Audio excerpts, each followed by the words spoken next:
एक गोताखोर ने पानी के नीचे एक भयानक दृश्य देखा। एक युवा व्हेल समुद्री कचरे में फंसी हुई, पूरी तरह से मोशनलेस। ये मात्र 2 हफ्तों में तीसरी घटना थी। जैसे ही हम नेटिंग काटने के लिए पास गए, हमें पता चला कि व्हेल पहले ही मर चुकी थी। उसका शरीर विशाल घावों से ढका हुआ था। मौत का कारण अनक्लियर था। अचानक शार्क्स का एक समूह पास आ गया, 1 दर्जन से अधिक, सभी मादा। मको शार्क आमतौर पर झुंड में शिकार नहीं करती, लेकिन यहाँ वे साथ साथ दिखाई दे रही थी। जैसे ही हम इसे समझने की कोशिश कर रहे थे, एक बहुत बड़ा शार्क नजर आया। वह लिलिथ थी, जिसका मैं 3 महीने से पीछा कर रहा था। उस समय वह केवल 2.5 मीटर लंबी थी। अब वह कम से कम 7 मीटर थी। उसकी विकास दर असंभव थी। यह समझने की उम्मीद में मैंने टीम को सैंपल लेने को कहा। उस फैसले ने लगभग हमें सबको मार डाला। जैसे ही क्रिस ने सैंपलर डाला, लिलिथ चौंक गई और तेजी से भाग गई। हम सोच रहे थे कि वह चली गई, लेकिन अचानक उसने मुड़कर सीधे हम पर हमला कर दिया। पानी में चीखें गूंजी क्योंकि कैमरे एक एक करके बंद हो गए। शार्क टीम पर हमला कर रही थी। घबराकर मैंने स्पीयर गन पकड़ी और बिना वेस्ट पहने ही गोता लगा दिया। मैं जेट सूट में था। दृश्य एक आलकुटरी था। शरीर के हिस्से कचरे के बीच तैर रहे थे। मैंने हताशा से अपने बॉयफ्रेंड को ढूंढा, लेकिन वहाँ सिर्फ मलबा था। लिलिथ मेरी ओर मुड़ी। मैं शांत रहा, लेकिन वह डरी नहीं। उसकी आंखों में शुद्ध आक्रामकता थी। वह तेज हो गई। मैंने झिझक नहीं की। मैंने स्पीयर गन चलाई और उसे मारा। शार्क ने मुझे गहराई में खींच लिया।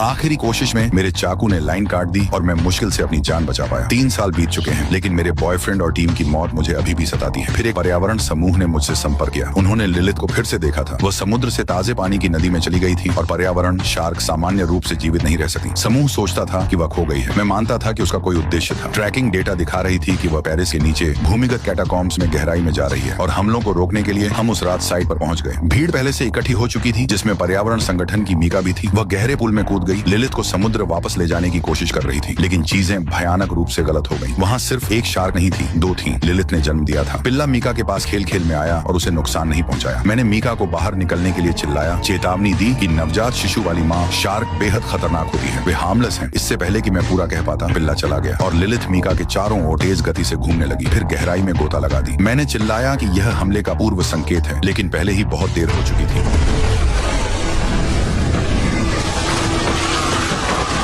कैटाकॉम्ब्स में अराजकता फैल गई। लहरों ने लोगों को पानी में धकेल दिया, उन्हें शिकार बना दिया। लिलिथ उन्मादी हो गई, यहाँ तक कि अपने खुद के पिल्ले पर हमला कर दिया। घबराई भीड़ निकास की ओर भागी। कुछ कुचले गए और पानी के नीचे धकेले गए। कुछ घुट गए। जिन्होंने बचकर निकलने की कोशिश की, उनमें से ज्यादातर के अंग गायब थे। लिलिथ के चले जाने के बाद हमने किनारे पर मृत पिल्ले को पाया। लैब विश्लेषण से कुछ चौंकाने वाली बात सामने आई। ये शार्क किसी भी झात प्रजाति की नहीं थी।